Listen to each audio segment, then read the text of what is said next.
Okay. It's 10:30. We'll start.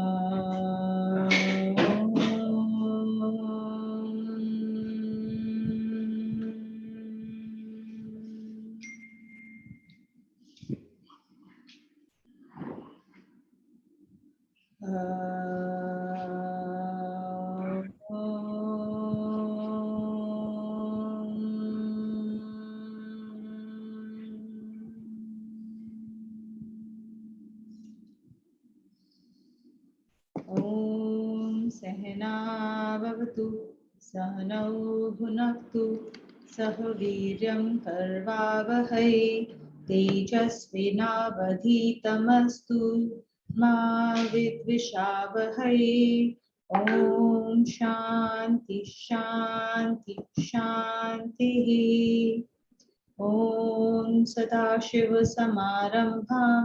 शङ्कराचार्यमध्यमाम् अस्मद् आचार्यपर्यन्तां वन्दे गुरुपरम्पराम् ॐ गुरुर्ब्रह्मा गुरुर्विष्णुः गुरुदेवो महेश्वरः गुरुः साक्षात् परब्रह्म तस्मै श्रीगुरुवे नमः ॐ सरस्वती नमस्तुभ्यं वरदे कामरूपिणी विद्यारम्भं करिष्यामि सिद्धिर्भवतु मे सदा कार्पण्यदोषोपहतः स्वभावः पृच्छामि त्वां धर्मसम्मूढचेताः यश्रेयस्यानिश्चितं ब्रूहि तन्मय शिष्यस्तेऽहं शाधिमां त्वां प्रपन्नम् ॐ वाङ्मे मनसि प्रतिष्ठिता मनो मे वाचि प्रतिष्ठितम्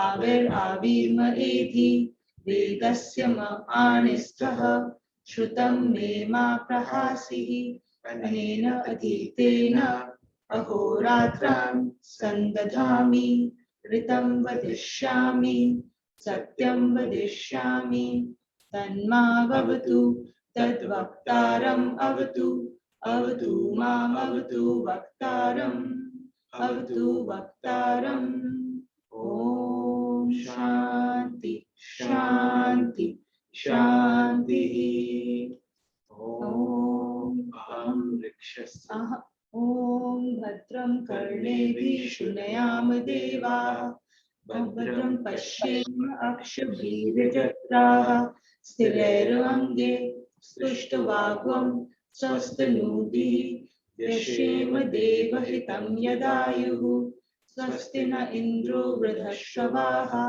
स्वस्ति न पूषा विश्ववेदाः स्वस्ति नस्तार्क्ष्यो अरिष्टनेमि स्वस्ति नो बृहस्पतिर्दधातु ॐ शान्ति शान्ति शान्तिः ॐ अहं वृक्षस्य रेरिव कीर्तिपृष्ठं गिरेरिव ऊर्ध्वो पवित्रो वाजिनीव स्वामृतम् अस्मि द्रविणत्वं सर्वर्चसं सुमेधा अमृतोक्षितः इति त्रिशङ्कुर्वेदानुवचनम् ॐ शान्ति शान्ति शान्तिः Will you invoke the shloka, the chanting, chapter 3, shlokas 1 to 9, and then we'll do shloka 10, which we'll remember, which we'll revise for the week. I think first thing I want to say, thank you so much. There are many more people who sent their recordings in the last 2 weeks. Some of you, I haven't even been able to get back to you, so I apologize for that. I'll be able to come back to you by today evening. But thank you so much. It was so nice to see new people sending in, and not just like 1 or 2 recordings, but everything that has, like everyone's like literally coming up to the speed. So it's really nice. Thank you so much. So we'll chant. Please chant alongside. Okay. Arjun Uvacha जायसी चेत कर्मणस्ते मता बुद्धिर्जनार्दन तत्किं कर्मणि घोरे मां नियोजयसि केशव व्यामिश्रेणेव वाक्येन बुद्धिं मोहयसीव मे तदेकं वद निश्चित्य येन श्रेयोऽहमाप्नुयाम्। श्री भगवानुवाच लोके अस्मिन् द्विविधा निष्ठा पुरा प्रोक्ता मया नघ ज्ञानयोगेन सांख्यानां कर्मयोगेन योगिनाम् न कर्मणां नारम्भात् नैष्कर्म्यं पुरुषोऽश्नुते न च संन्यसनादेव सिद्धिं समधिगच्छति न हि कश्चित् क्षणमपि जातु तिष्ठत्य कर्मकृत् कार्यते ह्यवशः कर्म प्रकृतिर्जयगुणैः कर्मेन्द्रियाणि संयम्य य आस्ते मनसा स्मरन् इन्द्रियार्थान् विमूढात्मा मिथ्याचार स उच्यते यस्त्विन्द्रियाणि मनसा नियम्यारभते अर्जुन Thank you. कर्मेन्द्रिय कर्म Okay. दृश्यते नियतं कुरु कर्म त्वं कर्मज्यायो ह्यकर्मणः शरीरयात्रा पिचते न प्रसिद्ध्येद कर्मणः यज्ञार्थात् कर्मणो अन्यत्र लोकोऽयं कर्मबन्धनः तदर्थं कर्म कौन्तेय मुक्तसङ्गः समाचर. Now we'll do shlok 10. We'll memorize this shlok this week. Sahayag. Oh, first I'll repeat. Okay. Sahayagyah praja srishtva purovacha prajapatihi anena prasavishwadhvam eshvo astvishta kamadhup. Sahayagya, along with the yagya. Praja, humanity. Srishtva, created. Puro, ancient. Uvach, said. Prajapati is the creator, the Brahma. Anena, through this. Prasavishwadhvam, may you prosper. Esh, through this yagya. Eshvo, through this yagya. You people. Astvishta kamadhuk, fulfiller of wishes. Okay? So this is the one that we'll memorize this week.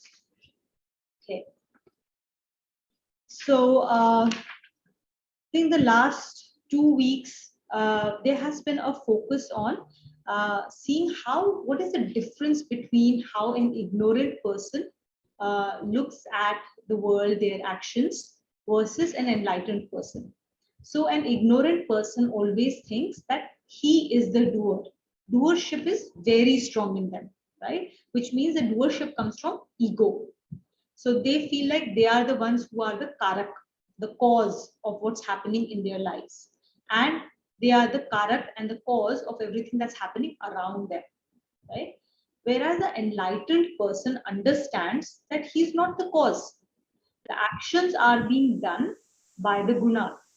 So he understands how strong the gunas are and that everything is being done because of them and not because of him. So he does not have a sense of ego or doership. That's very important difference between the two. Say again. You're on mute.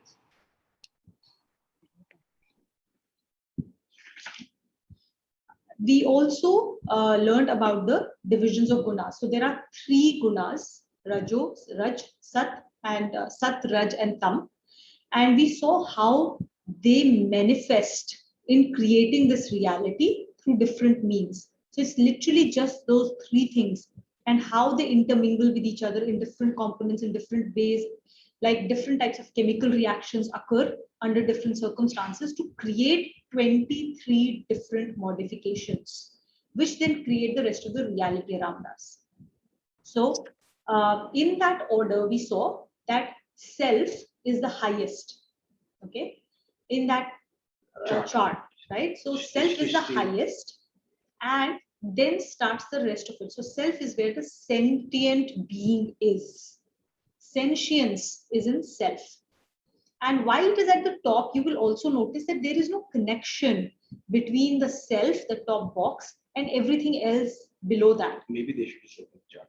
It's tough to visualize. Okay, so if you want, please open that chart. We've, I think, shared it in the chat also. I'll reshare it as the PDF, but it's also, I think most of you have the new book.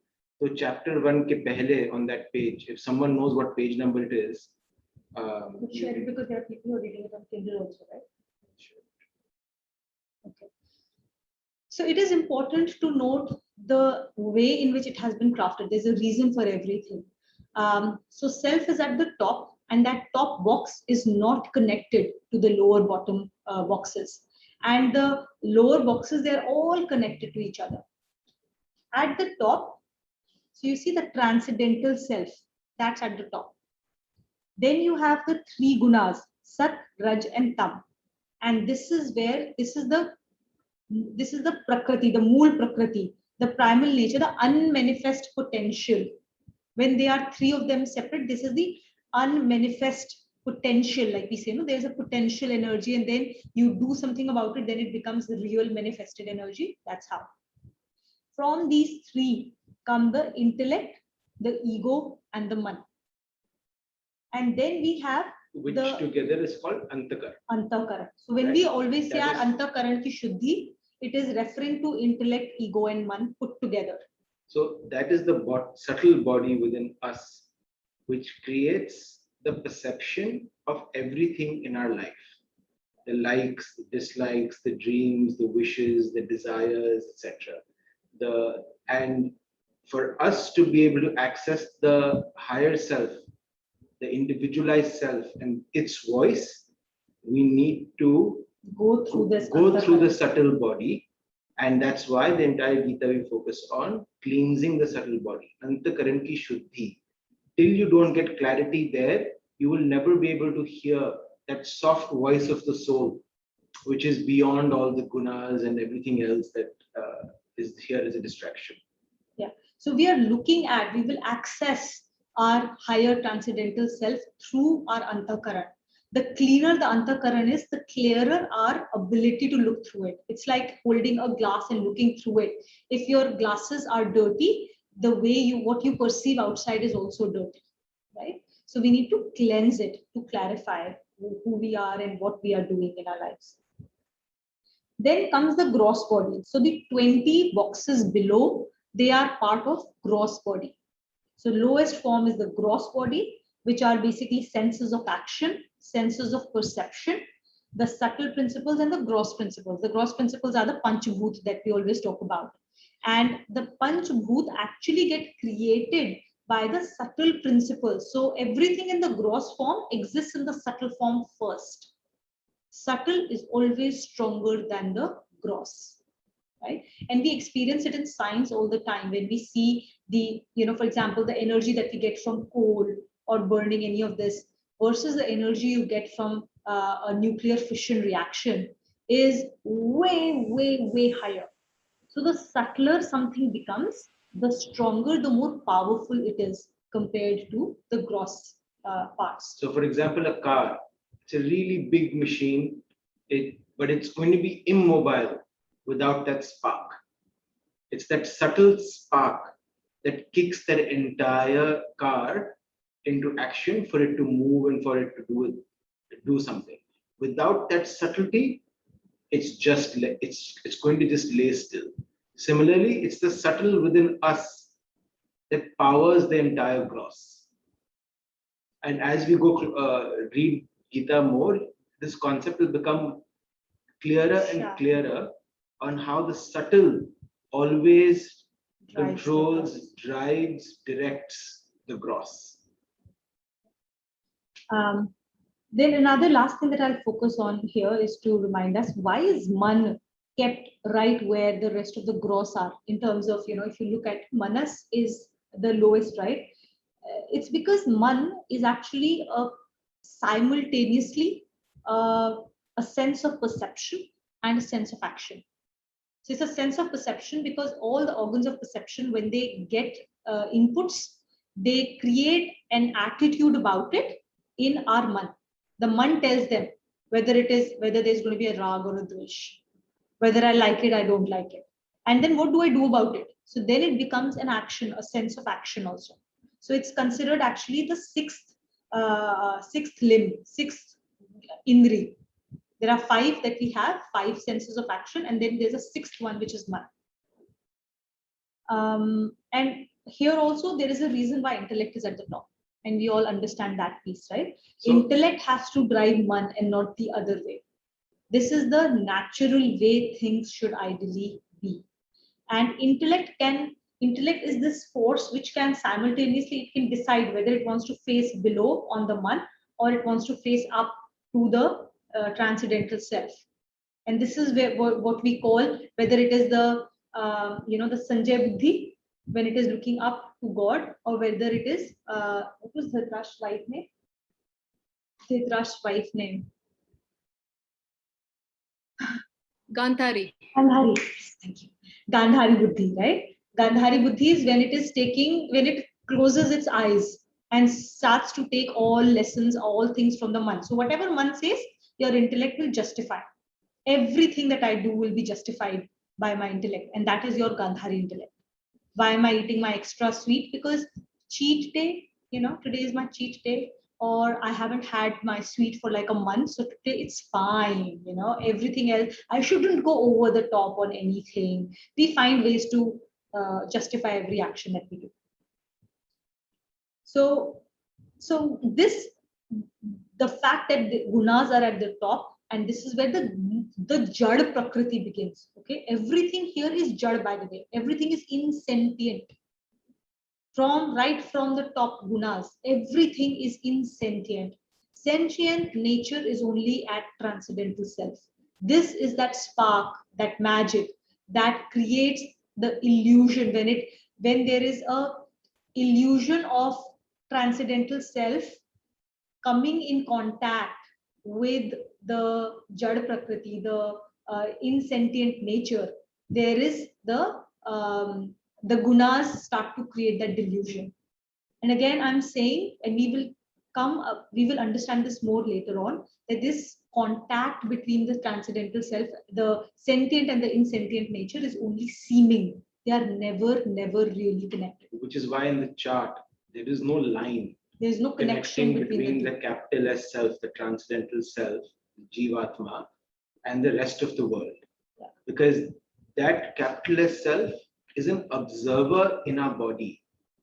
And that's what powers our body. That's the difference between a dead body and us right now. Nothing else has changed when a body dies, except for that capital S self. The subtle that powers it has moved on. Right? And so it's that entire, it's a mirage basically for the capital S self. But what we will read today explains a little bit also about how it gets diluted and how it acts through this particular medium. So I think here we are going a bit deeper into the concept of gunas, but there's going to be the chapter 14, which will be entirely devoted to gunas and how, what is their power, how do we like to fully really understand them. Okay, so this is just a primer on them. And then one last important thing that we covered in last two classes was a reminder that Gita is for our own learning. It is we are not pracharak, we are sadhak. So we are not here to preach to others. We are here to learn and apply all the principles we learn to only our own selves. And it is even more important to remember this when we are discussing this with anybody who's outside of the Gita group. If your spouse is a part of Gita group and you have conversations with them on how to use the principles correctly, it's a different matter. But if, for example, your spouse, your family, your friends are not part of Gita group and you start to apply this gyan to them, you start to give them, let's have a conversation over drinks, over my philosophy, it's a very dangerous thing, very, very dangerous, because these people can be badly misled, or they can, they can take away things out of context and may be led to completely give up action, right? So it is better that they are engaged in sakam action than be engaged in no action at all. because then you have pushed them from rajogun to tamogun. Right? So it is extremely important that we do not indulge in such conversations. So with that, I think we'll go on to Shlok 31. Bhagishri, will you read the connection for us, please? Connection. This is how the Lord clearly irradiates what view should be held firmly while doing all actions. Every human being is a symbolic prototype of Arjuna, receiving guidance for all the obligatory duties of life. The benefits of this view are outlined thus. Ye me matmidam nityam Ye me matmidam nityam anutishtanti manavaha anutishtanti manavah shraddhavanto ansuyanto Shraddhavanto ansuyanto muchyante te api karmabhi. muchyante te api karmabhi. ये जो कोई anybody में मेरे mine mat ka mat is mat ka my guidance idam is this guidance matmidam nityam always anutishtanti अनुसरण करते हैं they follow this advice manavaha those people manusya श्रद्धा श्रद्धा श्रद्धावंतो श्रद्धा से युक्त होकर full of faith ansuyanto दोष दृष्टि से रहित those who are free of any cavil, and we understand more about what cavil here really implies. मुच्यन्ते छूट जाते हैं are liberated ते अपि वे भी those too कर्म भी सब कर्मों से. So basically the bondages that get created from all actions. Let's read. One who always and implicitly follows this teaching with faith and without cavil attains liberation from action, moksha. Worship of the Lord and faith in Him. By performing actions in the manner laid down by the Lord, all work becomes worship of the Lord, be it as fearful as a war. Performing duties with this attitude of the mind fulfills all the wants of life and also ensures liberation from the cycle of birth and death. So here, For this, it is so here, this is another reminder, right? Arjun's journey is whose journey? It's all of our journey. So when Bhagwanji is speaking to Arjun specifically about his duty and his obligations as a warrior, he's actually talking to all of us, because we are actually going through the exact same journey in just very different circumstances, because our prarabdha is all different. So we all have to experience, we all have to learn, we all have to face the consequences of our previous actions. And so the circumstance manifests in a way for us to pay back those consequences. All of us have collected karma from our previous lives and chased certain desires, etc. And for us to get out of it, what Bhagwanji is saying is your work should become a worship to the Lord, no matter how difficult, no matter how stressful, even if it's a battle of a war, make it as a worship to a Lord, give it as a prasad to a Lord, and you will liberate from this cycle of life and death. As long as you're in this cycle of life and death, you will always have suffering. You will always have seeming happiness for a little bit, but it will be followed with disappointment. It will be followed with anxiety. It will be followed with discontentment, restlessness, etc. And that in the next shlok, he refers to as doomed to be ruined completely. That is hell. Hell is not this visual image of a fire. Hell is this state of mind of being completely in restlessness, being unhappy, being angry, being agitated. He's saying as long as you perform your actions and your work become a worship to the Lord, you will get free from this cycle. Yeah, that's our benefit. That's why we are reading the Gita. That's why we focus on Antakaran ki Shuddhi, so that we reach to our natural state of eternal bliss. Please continue. For this, it is necessary for the mind to hold fast to two trains of thought. Firstly, there should be intense faith coupled with a reverential and sublime feeling. Secondly, there should be full confidence in the strength of the object of faith. If there is faltering in any one or more of the above constituents, it would be faltering in faith to that extent. Inquisitiveness or questioning with humility does not indicate any lack of faith, but a faltering which springs from holding fast to mundane values results in a denial of full benefit from faith. Now, this is really interesting, right? What holds us back from full surrender to saying every action that I do is something for Bhagwanji, not for my benefit?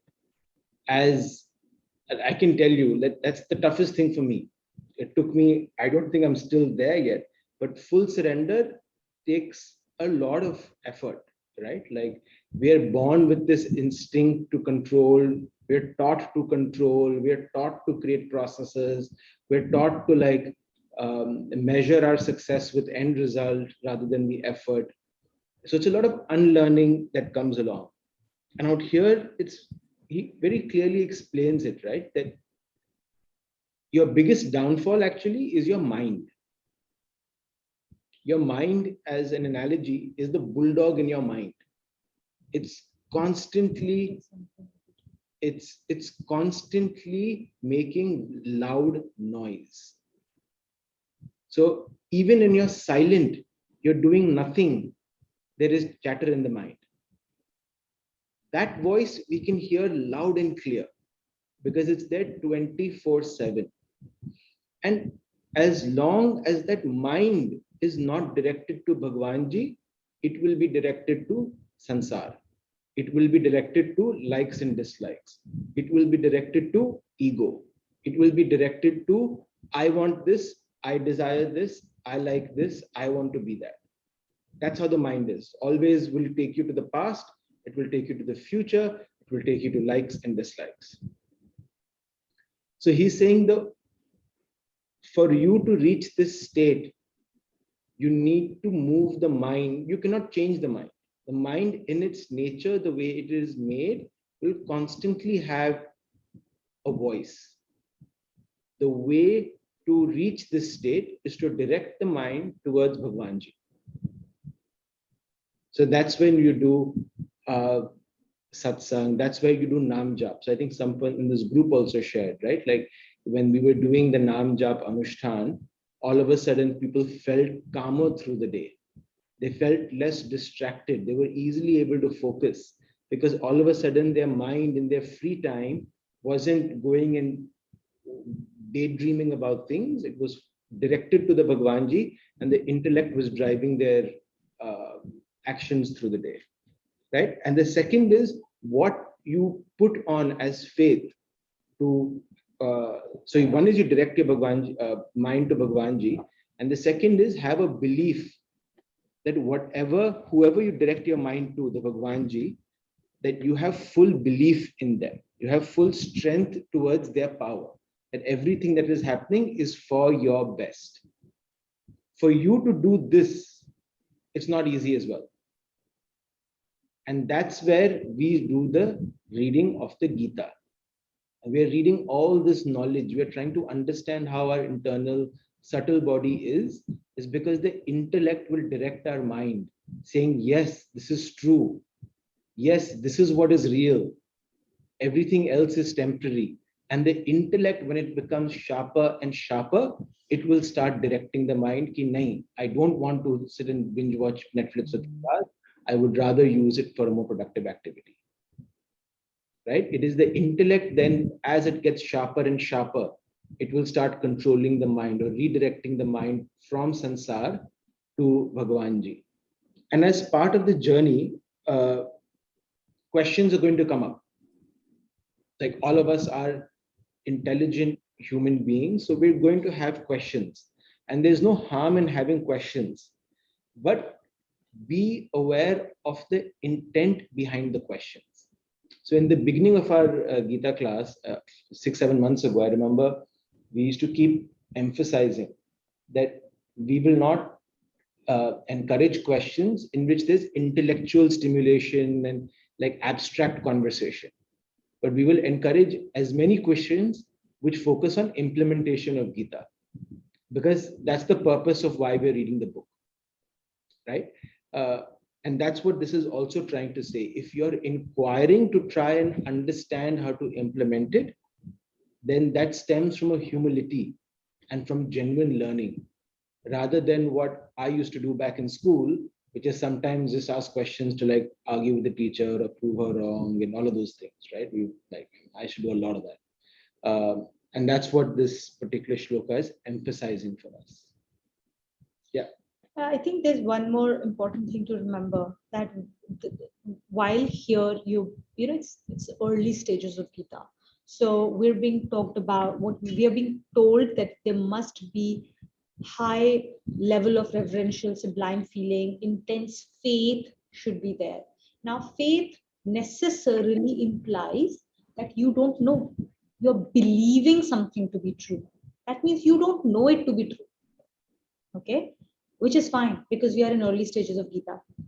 The promise though is that if you believe and you implement, you will know. After that, there is no question of faith, because then you don't have to believe. You've already experienced it. You know this to be true. Belief has to go out of the picture eventually. You have to know. The knower, once you know something, then you cannot unknow it. Belief can waver. Knowledge, true knowledge, experiential knowledge, once you know it, it will never waver, because you know this to be the ultimate truth. And that's where we have to go. But in the class, we are in class 1. At that stage, if somebody tells you 2 cross 2 is 4, just believe me and learn the tables right now. And you will know how and what. You will come to that as you grow older into the education system, right? So all our education has started with belief. Belief that what I'm being taught is correct. If I'm being taught that there is a concept of atom, and there are neutrons and there are protons and they form everything, and that this body, it seems like it is gross, but it is not. It is all energy and white spaces everywhere. We have to trust. We've not seen that. We've not experienced it ourselves. We haven't ever seen those powerful instruments to really be able to see anything, or have done those experiments to actually experience it. We just believe that somebody out there knows. They have known it. They have seen it. And we trust their knowledge given to us when we are learning our science lessons. Similarly, here we are being told that believe that the sages have known this, they have seen it, they have experienced it. This is the truth, believe it to begin with. But unlike our class 12, also, unless you go down that route of becoming that scientist who will go down that path to know, we really never experience that truth, that true reality. We never do. We just continue to believe. Till date, I've never seen an atom or proton, but I totally believe that to be the case. And right? and we believe it because we trust the source from where it comes, like comes from scientific journal or a newspaper or a science book or whatever it is, right? These are all trusted sources of information.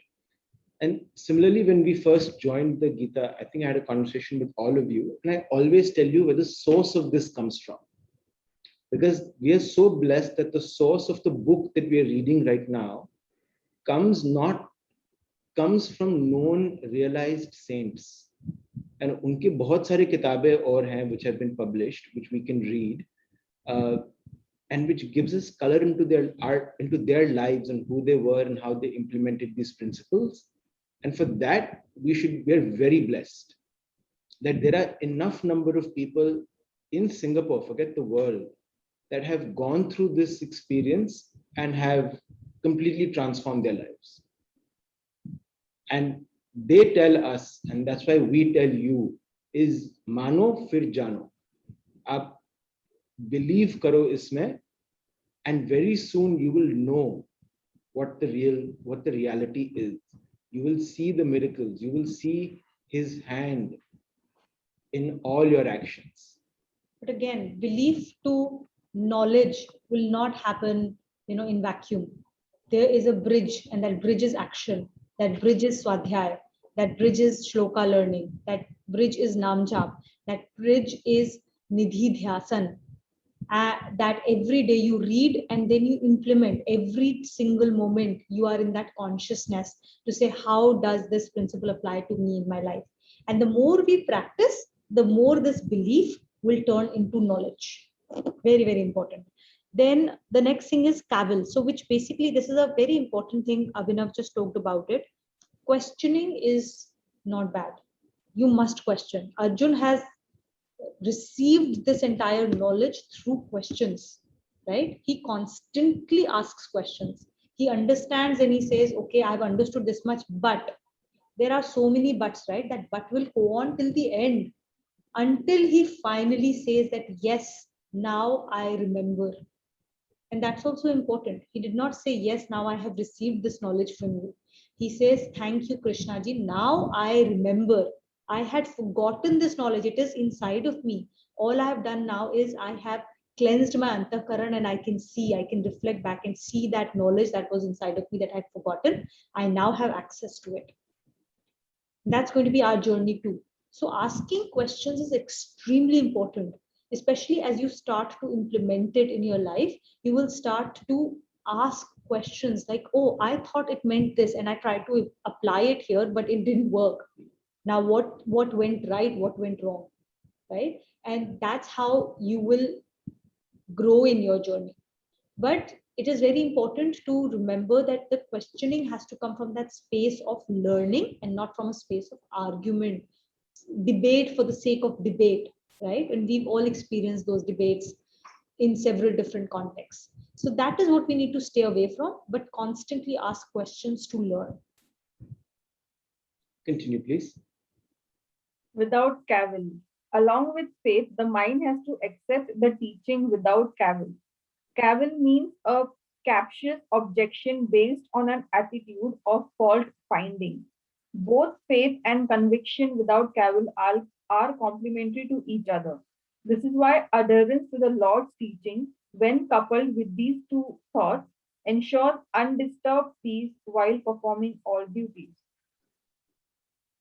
Cool. Anmol, would you want to read the connection, please? Sure. The Lord now refers to those who do not follow his teaching. Ye tve tadbhya suyantah. It is taha, not to. I'll say this again. Ye tve tadbhya suyantah. Ye te tadbhya suyantah. Nanu tishtanti me matam. Nanu tishtanti me matam. Sarvagyana vimudhastan. Sarvagyana vimudhastam. Vidhi nashtana chetasah. Vidhi dashtana chetasah. Ye, jo koi, anybody. Tuet is basically tu it. Tu is parantu, but it is this. Abhya, basically bhi suyantah, dosharopan karte hue, with an attitude of fault finding. I'm trying to find faults. Nanu tishtanti, anusaran nahi karte hain. They do not follow. Me, my, matam, mat ka, my guidance. सर्व ज्ञान सब ज्ञानों में मोहित सब ज्ञान सर्व ज्ञान सब ज्ञान विमूढ़ा is mohit. So being deluded by all the knowledge they have gained. Vidhi, samajhkar, by understanding. Nashthan chetasah, it is basically they are going to be destroyed completely. Let's read. But those who decry and disregard my teachings indeed are deluded in the path of wisdom and discrimination and are doomed to be ruined completely. Disregard of Lord's teachings, sure way to ruin. In this shloka, the emphasis is on the attitude and cavilling If the mind is tarnished by a sense of fault finding in the Lord, it leads one astray from the path of attaining the aim of life, even though one may be possessed of great learning power and worldly wisdom. Such a life is spent in restlessness and discontent, notwithstanding all wealth, property, and luxury. Such a person spends his life in total dissatisfaction.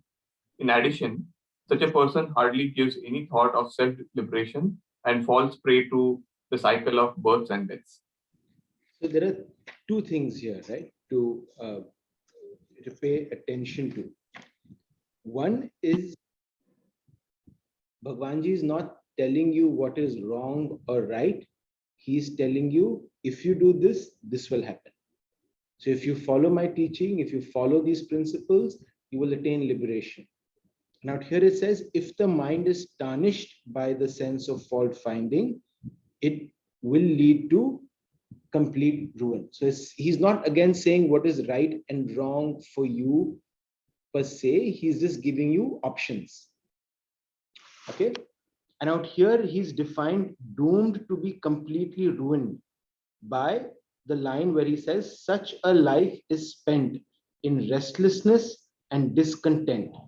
Forget, notwithstanding all the wealth, property, and luxury. If your internal state is one of greed and unhappiness and anger, then externally it doesn't matter what you are, but you're living a life of hell. Right? He says such a person spends his life in total dissatisfaction. So he's clearly defined here that ruin is not the way we visualize ruin. Ruin is that state of mind where that subtle body is constantly hankering for desire or for something outside to fill its void. If you're in that state of incompletion, that is what is ruin. Because you will constantly be dissatisfied. You will constantly try to fill that by chasing something externally, but that will never satisfy it. The only way to do it is to clean your antakaran and focus your mind towards him. Work, do your duty, but do it with as an offering to Bhagwanji, and then you will be out of this cycle of life and death. So two things that I used to think about when I was going through this journey myself.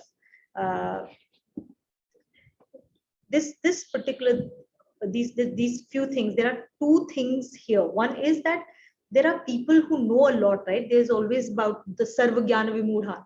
There are people who are extremely learned, right? They can argue, debate, everything to no end, and you will find that there is no way for you to win against them because they just seem to be like, such good debaters. These people, they are generally termed, and there is a lot to talk about them in some other shlokas. They're called pandit.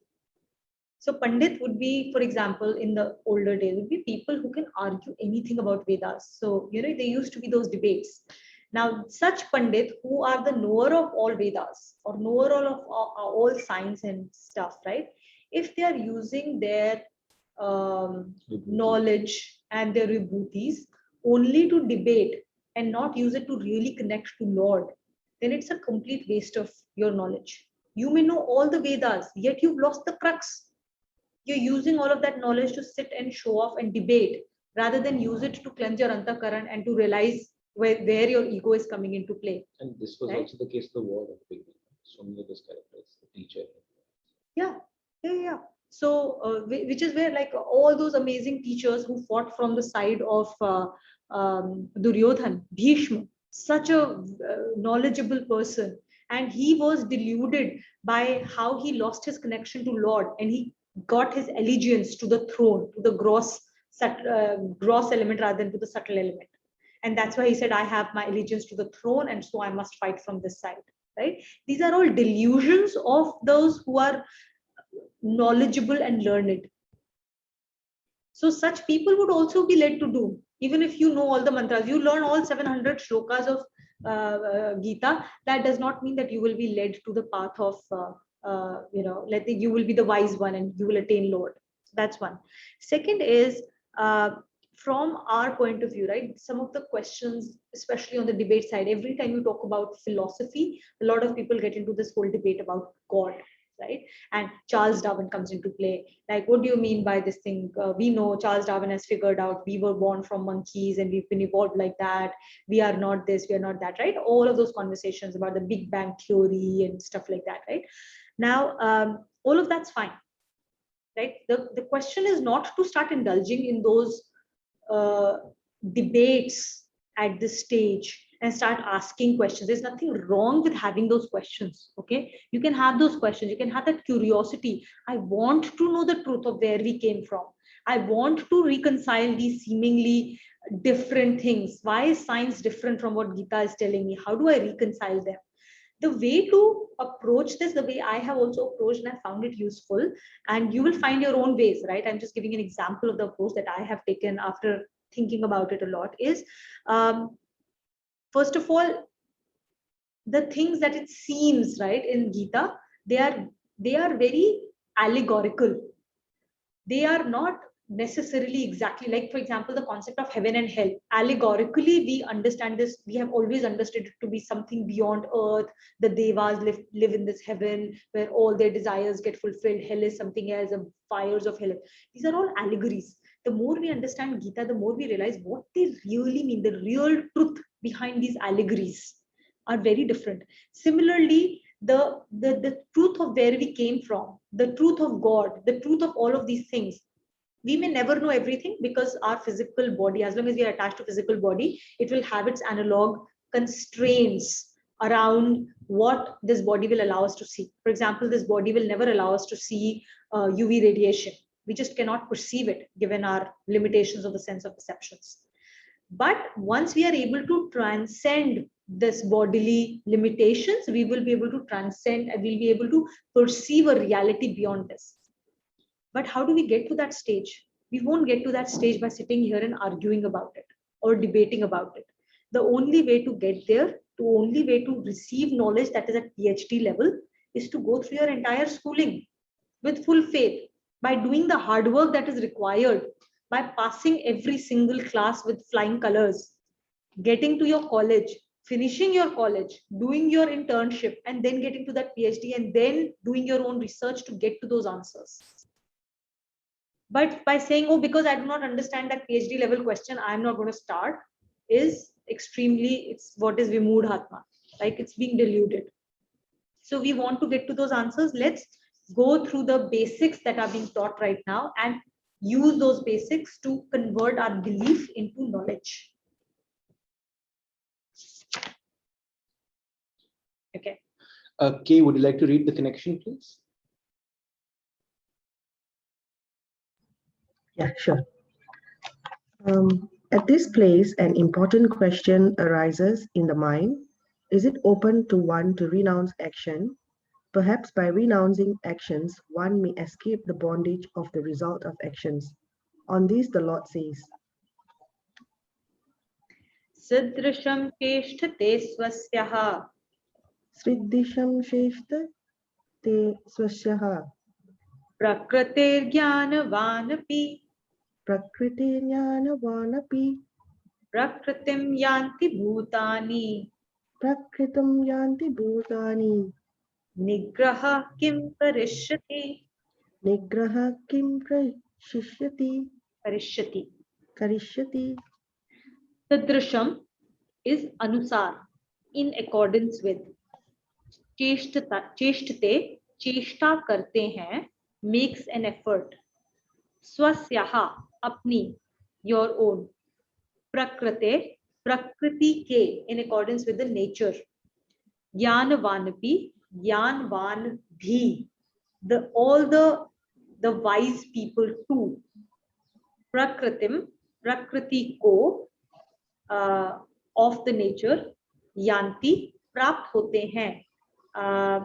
They are प्राप्त होते हैं as in they are bound by or are in accordance with. Bhutani, sabhi prani, all beings. Nigraha, hut, stubbornness. Kim karishyati, kya karega. So why will you be stubborn about it? Don't be stubborn about it, is what is being said here. So this question has come up before as well, right? And back then Bhagwanji had explained that as long as you have a body, there is always going to be some sort of action that you're going to be part of. It's unconscious or conscious, right? You can't stop action because you're in the body, right? And we are born in this body because we have to face the consequences of our previous actions. We have to give back based on our destiny, based on our prarabdha. And we've explained this in the past a few times. Is there anyone new who's not been explained prarabdha, destiny, innate nature? Or is everyone clear? Bhageshri, you're familiar with these terms? I have heard it, but don't really know exactly what they are. Okay. You can explain? Okay. What was? Just destiny, prarabdha, before you go to innate nature. Sanskar. Hmm. So there are 2-3 important concepts to remember here. One would be so whatever we do, right? Whatever we do consistently over a period of time, it creates habits in us. And when we do things for a very long time, the habits become extremely entrenched and they become difficult to change. As we've all seen that it is easy to change our behavior when we are younger. The younger we are, the easier it is to change because we haven't done something for long enough. But the older people, the older you get and the longer you have been doing something, the more difficult you find to change your habits, right? So over a period of when we, now this is just one lifetime that we're talking of. When we keep doing a certain action, life after life after life, they become so entrenched in us that they become our innate nature. We don't even have to think about it. It just happens, right? It's our go-to reaction mechanism. Those concepts are called sanskar. So when we are born, we always say that this person's innate nature is so and so. A person's innate nature may be to be very calm, or somebody's innate nature may be to crack jokes. They are very funny people. They find something funny in every situation. There are people who are quick to anger and annoyance, or there are people uh, who are just generally very, sedate, calm, and they are able to approach everything more logically. There are people who are emotional. There are people who are logical, right? The left brain people, the right brain people. There are people who are creative. So all of this, what we call innate nature, isn't magical innate nature. It is developed by our own selves over a long period of time through our own actions. These are habits we have developed over a period of time. Some of them are good habits, some of them are bad habits. If we only had all good habits, then we would already be self-realized souls, right? Yes, Kakuli. Yeah, so is it that it is also something we carry on life after life? I mean, things which we would have practiced and got ingrained as part of our soul? Absolutely, absolutely. So all the things that we continuously do, they are things that are done over a period of lifetime. That's why when a baby is born, he's born with an innate nature. Where did he get that innate nature from? From his past lifetimes and everything he's been doing in the past. That's why your innate likings and dislikings to certain things. There are people who have an innate liking towards a certain type of activity. They're adventurous, outgoing. There are others who are innately more drawn to books. There are people who are innately drawn to some other activities, right? These are all innate likes and dislikes. Everything is part of what we call sanskars. And again, sanskar, as I said, you have to take full responsibility for it because they are born because of our own continuous set of actions. So if it is something that we have created over a period of lifetimes, these are also things that we can change. If we don't like something, if there's a certain behavior pattern that we need to change, we just have to practice, use our free will, our purusharth to change those sanskars. So answering your question, Kakoli, is when a person passes away, right? Picture these sanskars as impressions, ink on a white paper pad. What happens if you keep stamping that stamp on white paper pad? The impression goes from one page to the second page to the third page to the fourth page, right?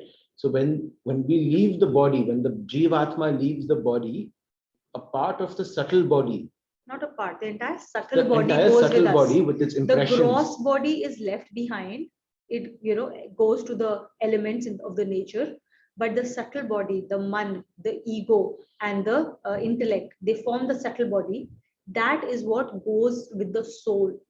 And this subtle body, along with your soul, then attaches itself to a new body in the rebirth, and that is where your the impressions from the past get transferred into your new body. Now, as we do actions through whatever means, right, these actions create results, and these results are called prarabdha, the consequences of our actions.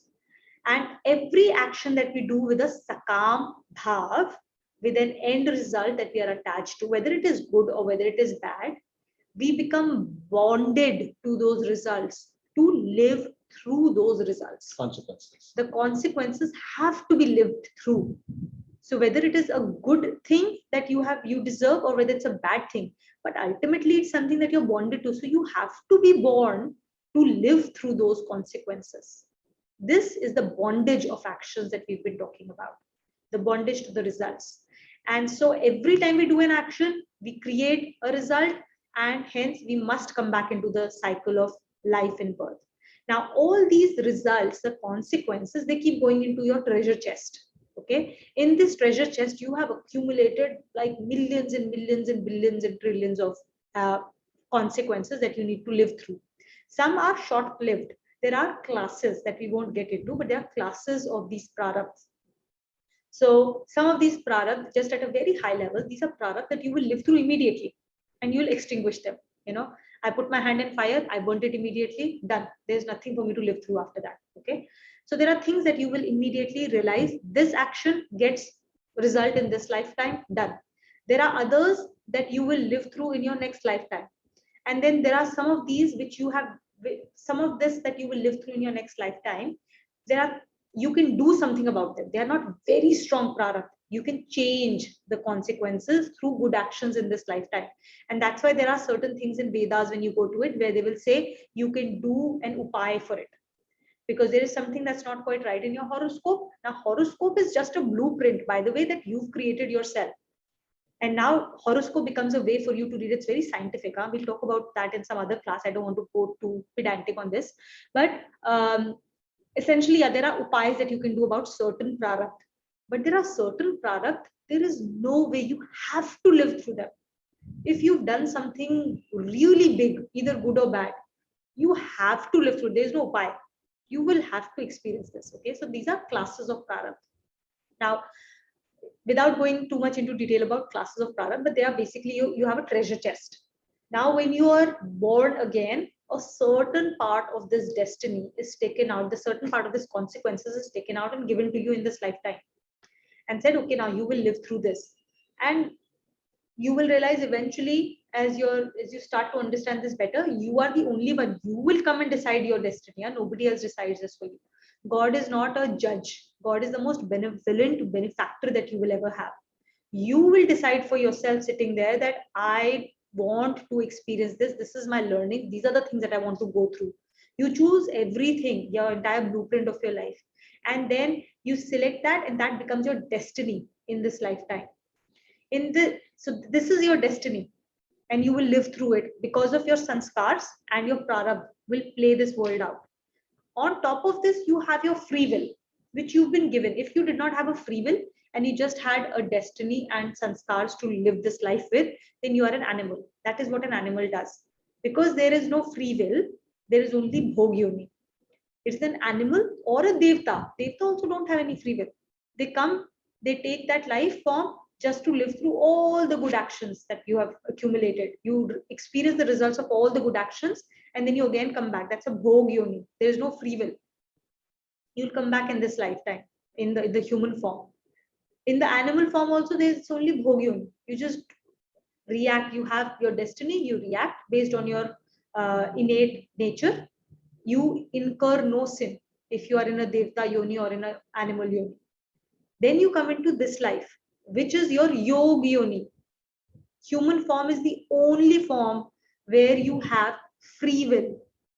With that free will, you can choose that I will not act as per my sanskar because it is not in line with how scriptures tell me to behave in this situation. And so I will rise above it and create a new habit. And because we have that free will, that is why we have that will to connect to Lord in this life. That's why it's called the Yogya.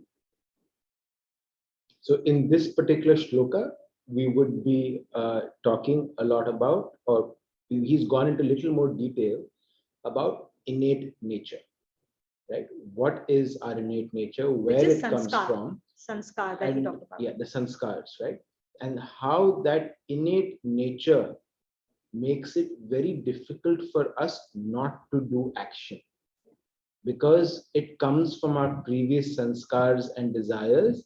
It will force us to be in action. So let's take a read. Action is because of gunas. Innate nature defines how action is done. Let's read. Okay. Even a man of wisdom acts according to his innate nature. Beings are bound by their innate nature. Of what avail can forceful restraints be in this matter? Innate nature governs external action, effort in action. Everyone compulsorily acts and behaves in accordance with one's innate nature. It is common experience that in a given set of circumstances, different people behave differently. So this one line is very clear, right? Like two twins born in the same household will experience the same circumstance, but perceive that circumstance differently and choose to behave in that circumstance differently. And most of us are parents with multiple children. We can see how each one's innate nature drives them to respond or to do the same thing differently. One kid could be studious and love reading, the other kid could love sport, one kid could. We just sometimes sit and wonder, right? Where did this kid pick it up from, right? But this is a mark of or reflection of the person's innate being. The difference in behavior is due to the fact that the actions done in pursuance of desires in past lives give a destiny to be fulfilled in this life. This destiny creates the innate nature of an individual, and thus it governs actions done in this life. A man may be possessed of great wisdom in this life, but his actions would be in conformity with this innate nature created by his destiny, whether he likes them or not. The knowledge acquired in this life might help in purification of his mind to the extent that he may try to do more and more noble acts. Even then, the manner of doing them would be according to his innate nature. Yeah. So I'll give you a. Let me think this really quickly. Do you want to give the bar example or give a different one? No. I'll give a different example. Okay. So again, right, the whole point is that you go through this and Arjun is like, boss, like doing action in a proper manner is just really difficult. I want to get out of this birth in life cycle. What is the easiest way? Let me not do any action. So he's again coming back. He asked that again and again. Are you sure I can't like just renounce action once and for all? Maybe just go down the Sankhya path, the Sankhya Yogi path. Can I do that?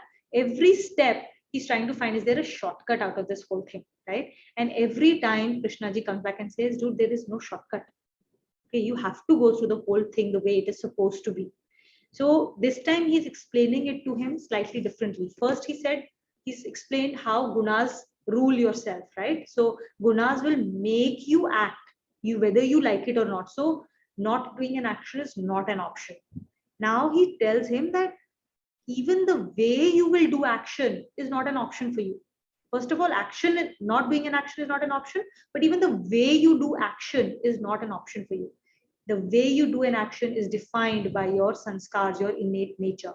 Now, from a program's point of view, what we are saying is that we still have purusharth, right? Purusharth can drive you to choose a different way to act than your innate nature. That is what makes us human beings. So what is being said is that there is always a default mode of action. If you don't use your intellect, you will go to that default mode, and that default mode is defined. It is not inaction. It is defined that this is what you will do in this situation, And this is how you will do this. Both the things are defined.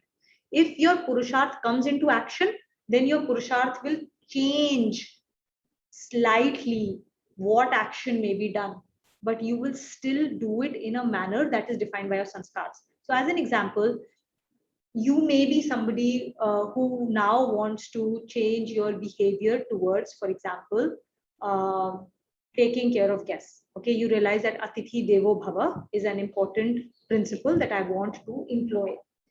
Even then, how you will realize Atithi Devo Bhava will be different according to your nature. If it comes to me, for me, Atithi Devo, or no, not me, his mom will do Atithi Devo Bhava by making sure that she remembers what is the best, what is the favorite food for people. And she will remember it for years. And when that person comes, even after 10 years, she'll remember and she'll make that food. That's her way of Atithi Devo Bhava. His way of Atithi Devo Bhava will be to make sure that he talks to everyone, he engages everyone, he makes sure that people are having a good time, and whatever it takes to make them have a good time. So principle is the same, but your innate nature will drive how you act for realizing that principle. And if this is so strong, then Krishna ji is saying, don't even think about no action. You cannot renounce action. You cannot even renounce how that action must be done unless you pull in your intellect.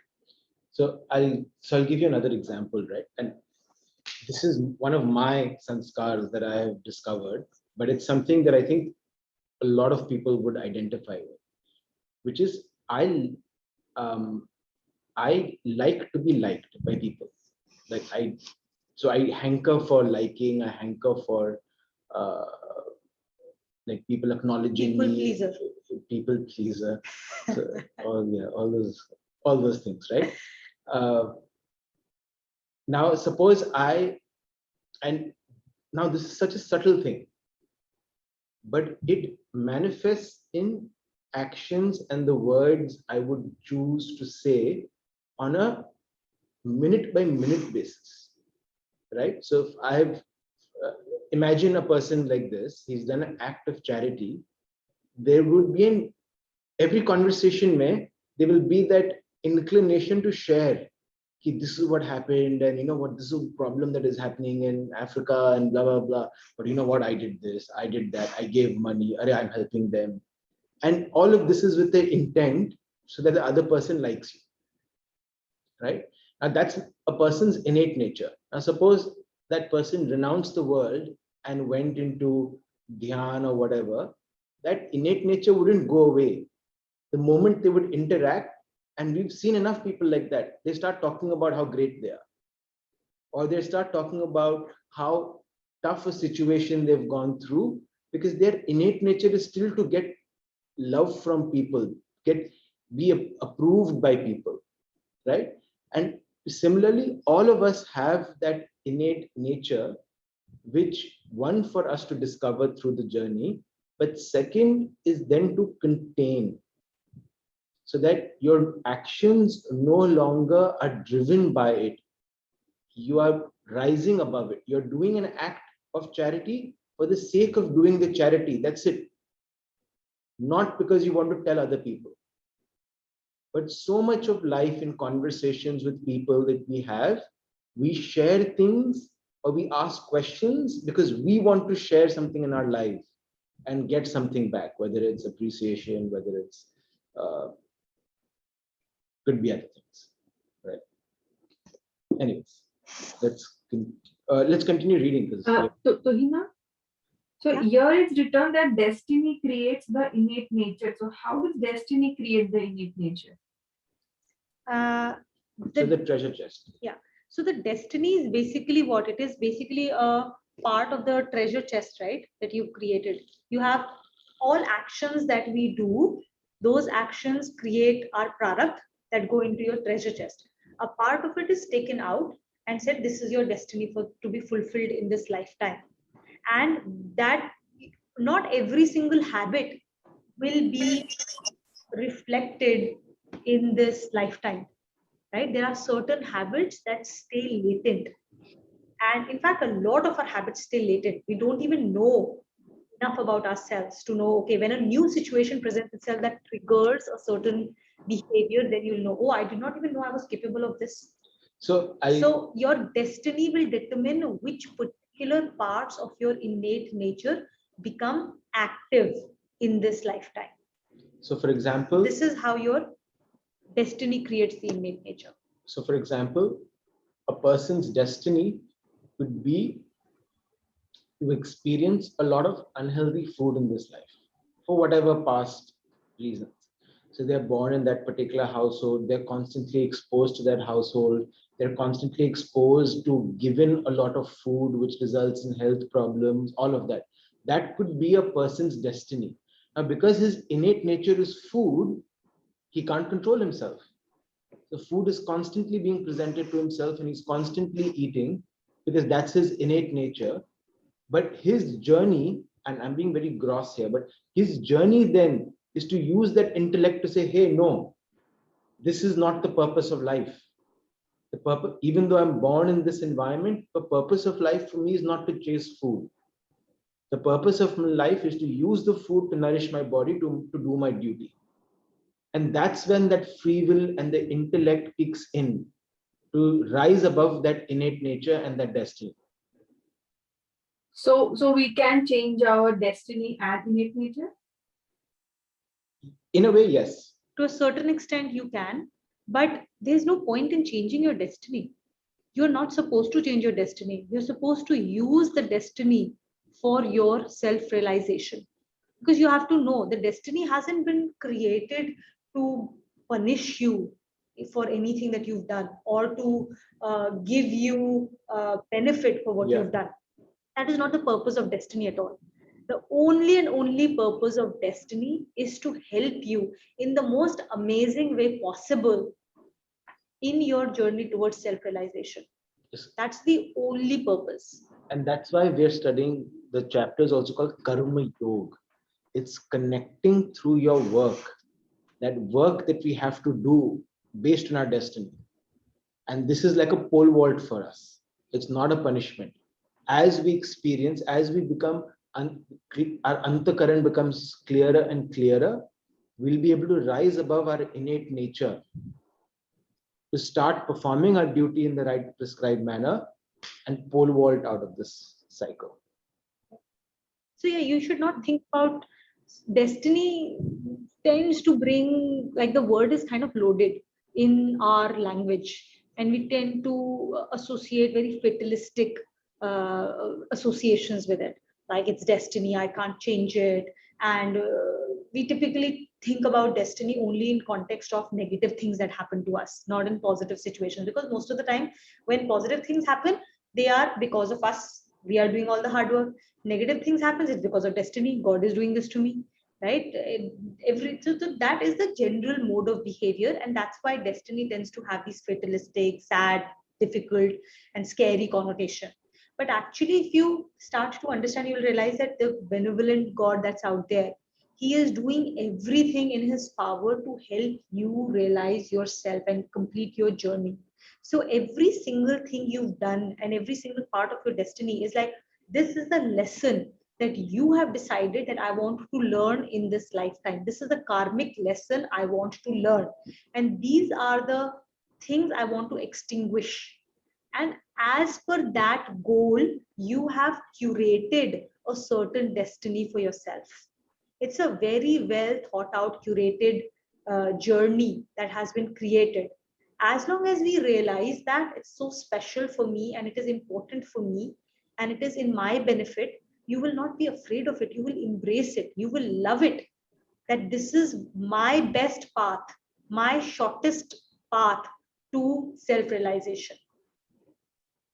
And we will come to Shlok 35, which tackles exactly this point, where that point when we start to think that, oh, is my life better or is somebody else's life better? Can I do something else than what I'm doing right now? We will come to exactly that point. So again, you see Arjuna's journey being reflected here. We are all Arjun, prototypes of Arjun. So your question will be answered in Shlok 35, right round the corner. Thank you. Thank you. So you finished reading?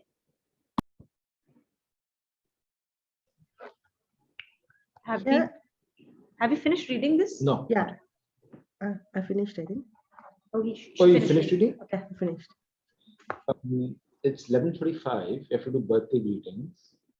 The next one, do you want to do it really quick? 5 minutes more? Yeah. Okay. Okay. Cami, would you like to read the connection, please? Here, an important question arises. If everyone acts according to his or her innate nature, how can one be liberated from actions? Yeah. For this, the Lord enunciates an important principle which is worth remembering. See, now this is the beauty of this book.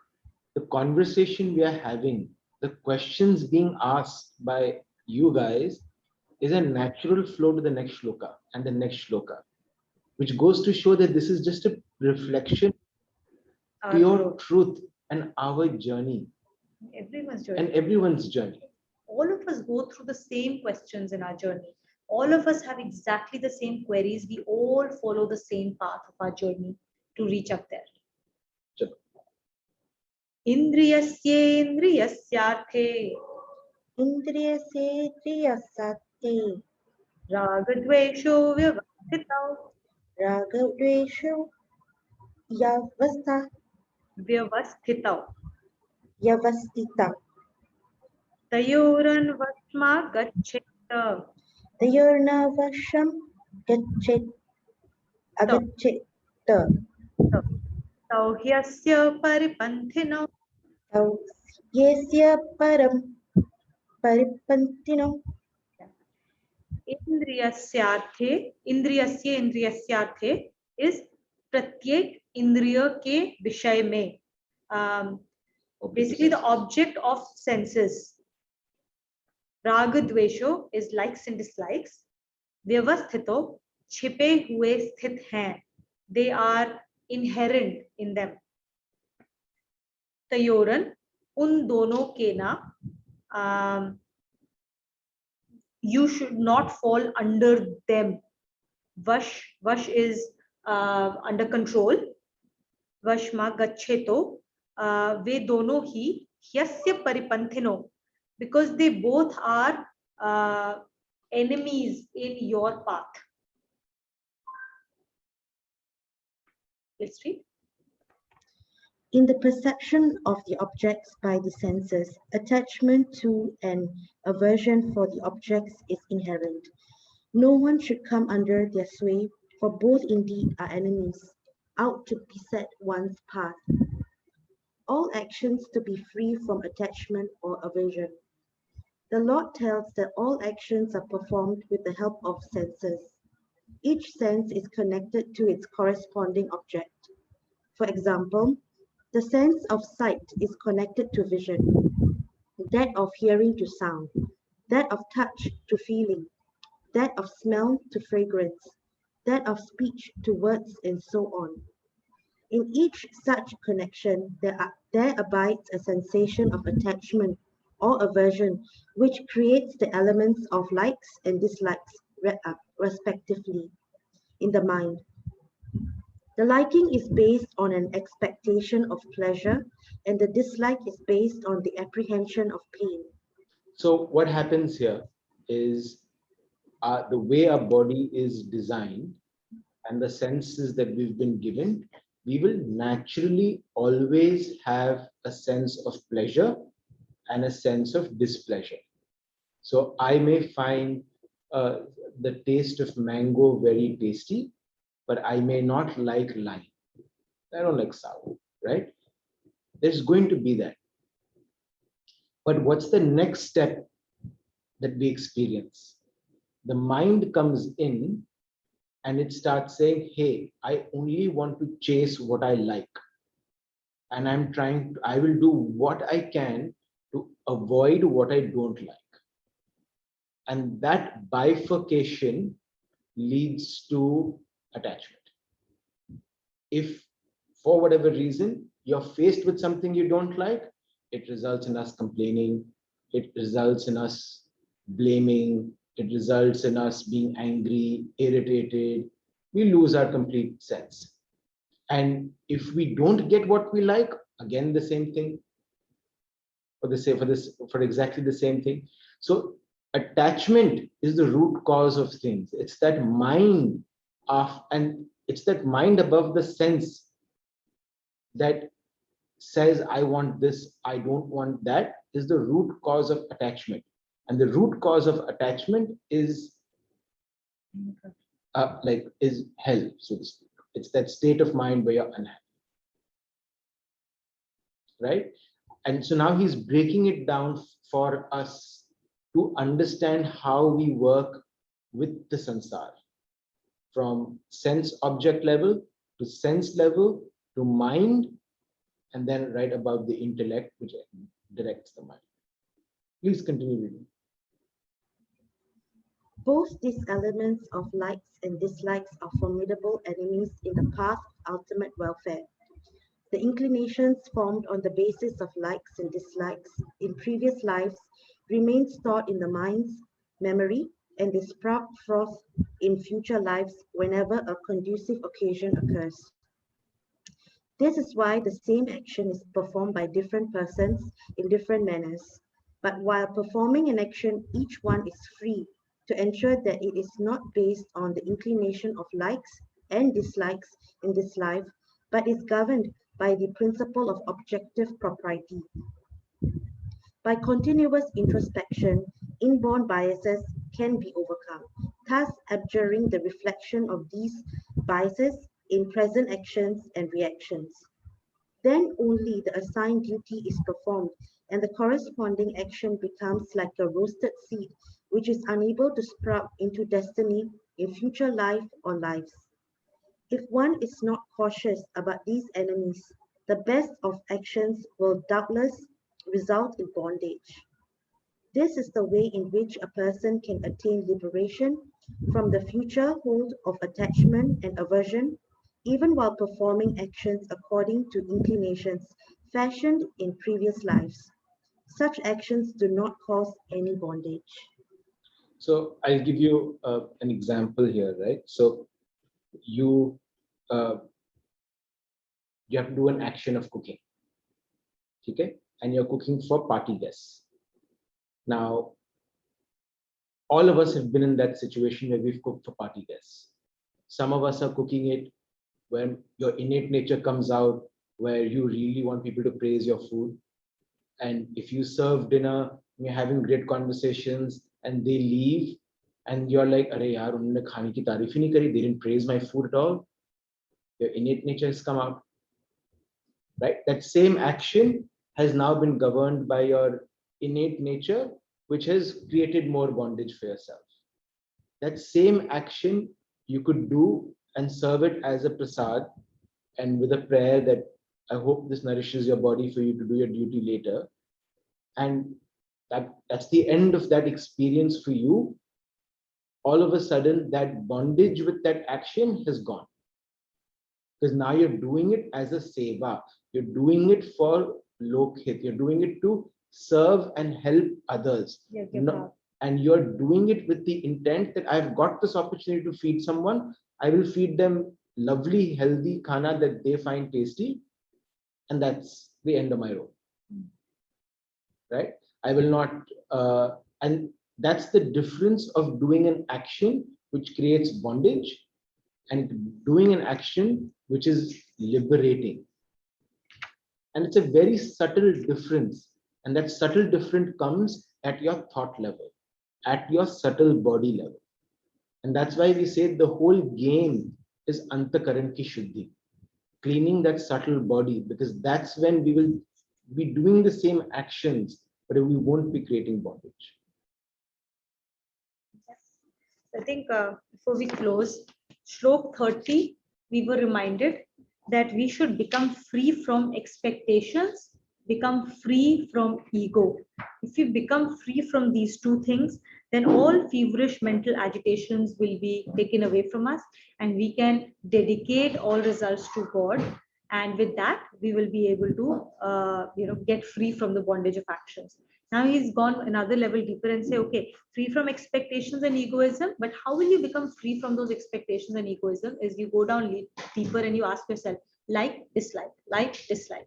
get free from likes and dislikes in every action.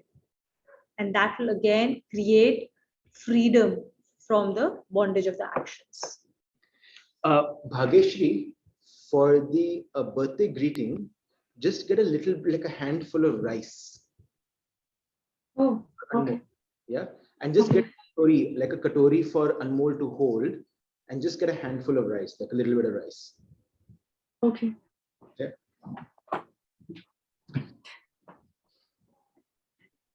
Send the birthday greetings. Have you sent it before, right? Yeah. Do I start message? यही भेजा है कि दूसरा वाला भी भेजा? I will start. Let's start.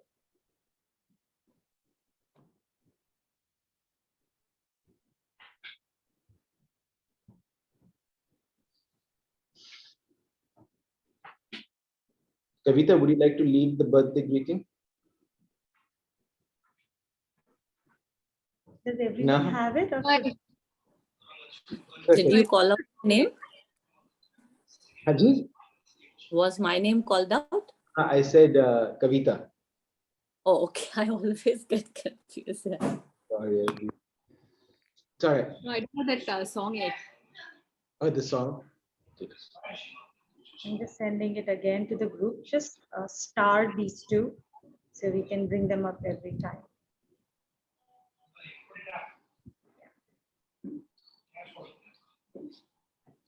Okay, so we've sent the message to the group. I'll read it, and then you guys can follow. Okay. So Anmol, you hold the katori. Okay. And first we will do the prayer. And after we do the prayer, Bhageshri, you take a little bit of rice when the song starts, and you just bless him, and you put it in the katori. And the blessing can be from yourself, from all of ourselves, as we're singing the song. And all the rice that is collected in the katori, then you make a dish that he likes out of it. So like a kheer or something nice, and because that's black rice, so it should go on and nourish his body and soul. Okay? Typically, when we are all together, everyone does this by actually, now he's doing it on everyone's behalf. Otherwise, everyone does the blessing. If we were in physical class, then one by one we would do it for the birthday person, but we're doing this virtually, so that's fine. Okay. Hey Anmol, hey Tuina. Hey Anmol, hey Tuhina, Tuam, Tvam, Yashasvi, Yashasvi, Tejasvi, Tejasvi, Ojasvi, Ojasvi, Chiranjeevi, Chiranjeevi, Kirtiman, Kirtiman, Buddhiman, Buddhiman, Shraddhavan, Shraddhavan, Bhaktiman, Bhaktiman, Satviki Buddhi, Satviki Buddhi, Satviki Dhriti, Satviki, Satviki Bhav, Satviki Bhav, Nishkam Karma Yogi Bhava. Nishkam Bhava.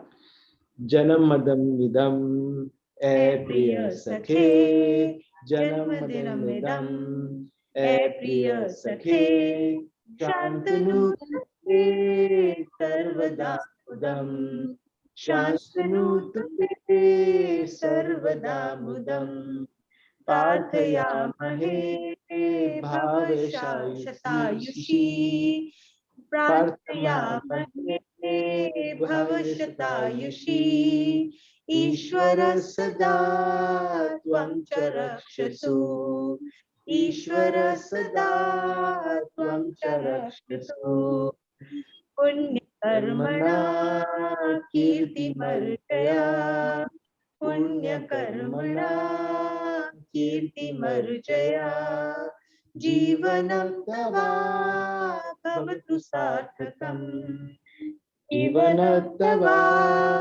Bhavatu Sarthakam.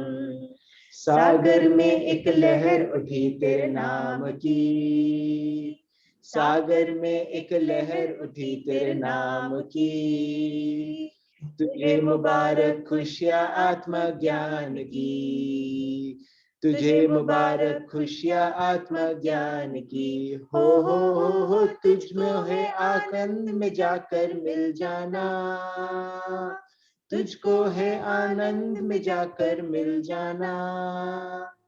तू है सुंदर फूल इस संसार की, तू है सुंदर फूल इस संसार की. Happy birthday to you, Anmol. Happy birthday to you, Anmol. Hare Krishna to you. Hare Krishna to you. Hare Krishna, Hare Krishna, Hare Krishna to you. May Radha Rani bless you. May Radha Rani bless you. Hare Krishna, Hare Krishna, Hare Krishna to you. Hare Krishna to you. God bless you both. Thank you so much. Happy birthday. Thank you. Thank you. Thank Birthday, you. Thank you. Krishna, Anmol. Thank you. Thank you. Happy birthday. Thank you. Happy birthday to Hina. Thank you. Thank you so much. Happy birthday to Lina. Happy birthday. Birthday Anmol. Stay blessed. Yeah. Happy Happy birthday birthday Anmol. to And Hina happy and birthday Anmol. to Lina. Thank you. Anyone, Happy birthday, Anmol, and to Ina again. Thank you so much. and anyone who's not Thank you. celebrating the birthdays, please do. Just in case I've missed anyone, yeah. All right. Thank you so much. Have a great weekend. Thank you. Thank Thank you. Good weekend. Thank Bye. you. We didn't do concluding shlokas. Oh, closing shlokas. Happy birthday to you पहले हो गया. Sorry. Thank you for reminding. Abhinav likes और dislikes में और happy birthday to you इतना engage हो गया कि हम क्लोजिंग श्लोकास भूल गए सी ड्यूटी भूल गए लाइक्स एंड डिसलाइक्स में. Yeah. Om Sarvesham Swastirбhavatu Sarvesham Shantirbhavatu Sarvesham Purnam Bhavatu Sarvesham Mangalam Bhavatu. Om Sarve Bhavantu Sarve Sarve Bhavantu Om Asatoma Satgamaya Tamasoma Jyotirma Shanti Shanti Shanti. Om Purnamada Purnamidam Purnat Purnamudachyate Purnasya Purnamadaya Purnameva Vashishyate. Om Shanti Shanti Shanti. Om.